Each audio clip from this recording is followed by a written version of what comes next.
Di dalam surat Al-Furqan Allah Subhanahu wa taala berfirman, siapapun dari kalian yang bertindak zalim, kami akan timpakan kepadanya siksa yang besar.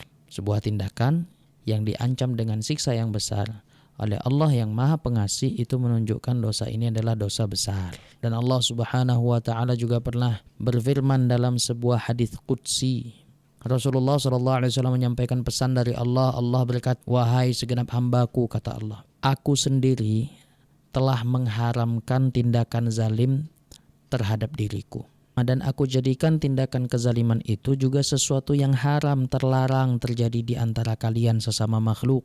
Nah, Allah Subhanahu wa taala satu-satunya zat yang memiliki keperkasaan dan kekuatan mutlak mengharamkan tindakan zalim terhadap dirinya sendiri. Allah tidak akan pernah zalim. Nah, apakah mungkin kita sebagai hamba yang penuh dengan kekurangan, kelemahan dari segi ilmu, kelemahan dari segi harta, kelemahan dari segi tubuh, semua terkumpul pada diri kita saat kita dilahirkan ke muka bumi. Apakah pantas ya makhluk sekecil kita, ya selemah kita ini bertindak zalim kepada pihak lain?